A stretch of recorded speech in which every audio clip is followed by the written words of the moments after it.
ಆತ್ಮೀಯ ಬಂಧುಗಳೇ, ಮಕ್ಕಳ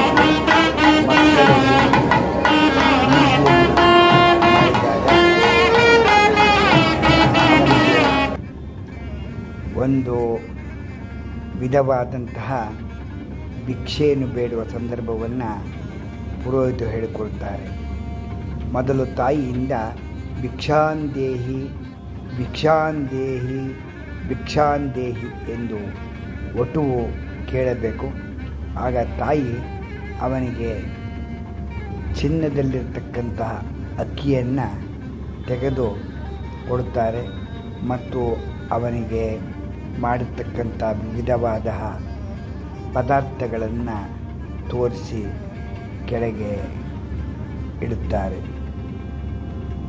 ಇಂತಹ ಸಂದರ್ಭ ಮುಂಜಿ ಮಾಡಿದಾಗ ನಾನಾ ವಿವಿಧ ತಿಂಡಿಗಳನ್ನು ಒಂದು ಮಾಡಿ ಅವನಿಗೆ ತಾಯಿಯಾದವರು ಮತ್ತು ಬಂಧು ಮಿತ್ರರು ಎಲ್ಲರೂ ಬಂದು ಹೀಗೆ ತೋರಿಸಿ ಇಡುತ್ತಾರೆ. ಅವನು ಯಾರು ಬಂದರೂ ಮೊದಲು ತಾಯಿಯಿಂದ ಅಕ್ಕಿಯನ್ನು ಹಾಕಿಸಿಕೊಂಡು ಭಿಕ್ಷಾಂದೇಹಿ ಭಿಕ್ಷಾಂದೇಹಿ ಭಿಕ್ಷಾಂದೇಹಿ ಎಂದು ಕೇಳಿ ತಾಯಿ ಕೊಟ್ಟ ನಂತರ ಅವರ ಬಂಧು ಬಳಗದವರೆಲ್ಲ ಬರುತ್ತಾರೆ. ಅವರೆಲ್ಲರಿಗೂ ಅವನು ಭಿಕ್ಷಾಂದೇಹಿ ಎಂದು ಕೇಳಿ, ನಾನು ನಿಮ್ಮಲ್ಲಿ ಭಿಕ್ಷೆಯನ್ನು ಬೇಡುತ್ತಿದ್ದೇನೆ, ನೀವು ಅಕ್ಕಿಯನ್ನು ಕೊಡಿ, ನಾವು ಅದರಲ್ಲಿ ಅಡಿಗೆಯನ್ನು ಮಾಡಿಕೊಂಡು ಊಟ ಮಾಡುತ್ತೇವೆ, ನಾನು ಬ್ರಹ್ಮಚಾರಿ ಎಂಬುದಾಗಿ ಅದನ್ನು ಸೂಚಿಸುತ್ತದೆ. ಬಹಳ ಅದ್ಭುತವಾದ ಸನ್ನಿವೇಶ. ಇಂತಹ ಸನ್ನಿವೇಶಗಳನ್ನು ನಾವು ನೋಡಬೇಕೆಂದರೆ ಆ ಸಮಯವನ್ನು ಕಾಯಬೇಕು. ಅವರ ಮಕ್ಕಳಿಗೆ 10 ವರ್ಷದ ನಂತರ ಮುಂಜಾನೆ ಮಾಡುತ್ತಾರೆ. ಎಲ್ಲ ಅತಿಥಿಗಳು ಬಂದು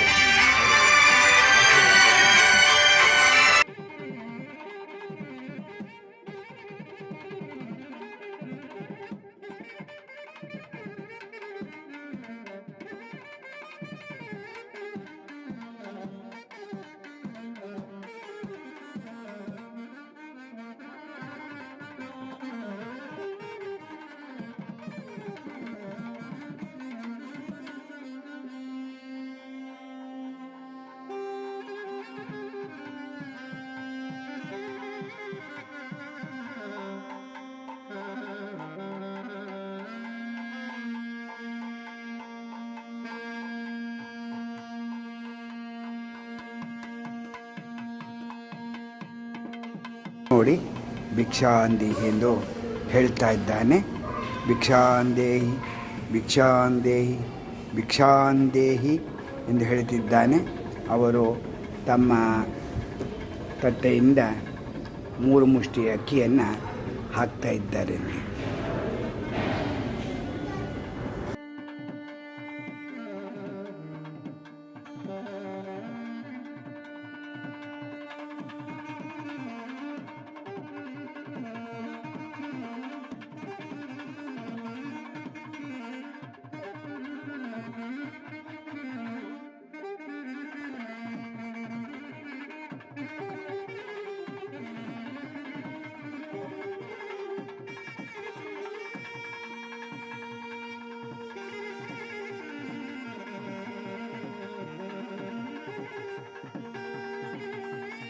ಬಂಧು ಬಳಗದವರನ್ನು ಯೋಗಕ್ಷೇಮವನ್ನು ಅವರ ತಾತ ಅವರು ವಿಚಾರಿಸ್ತಾ ಇದ್ದಾರೆ. ಎಲ್ಲವೂ ಸುಗಮವಾಗಿ ತಿಂಡಿ ಆಯಿತೆ ಎಂದು ವಿಚಾರಿಸ್ತಾ ಇದ್ದಾರೆ. ಇಲ್ಲ ಹೋದರೆ ತಿಂಡಿ ಮಾಡಿಕೊಂಡು ಬನ್ನಿ ಎಂಬುದಾಗಿ ಹೇಳ್ತಾ ಇದ್ದಾರೆ. ಎಲ್ಲರಿಗೂ ವಿಚಾರಿಸ್ತಾ ಇದ್ದಾರೆ.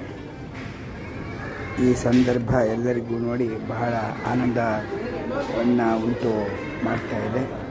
ಎಲ್ಲರೂ ಆನಂದವಾಗಿ ಕುಳಿತುಕೊಂಡು ಅಜ್ಜಿ ಅವರೆಲ್ಲ ಬಹಳ ಸುಗಮವಾಗಿ ನಡೆಯಿತು ಎಂದು ಮಾತಾಡಿಕೊಳ್ತಾ ಇದ್ದಾರೆ. ಯಾವ ತೊಂದರೆ ಇಲ್ಲದೆಂದು ನಡೆಯಿತು ಎಂದು ಬಹಳ ಸಂತೋಷಪಡ್ತಿದ್ದಾರೆ.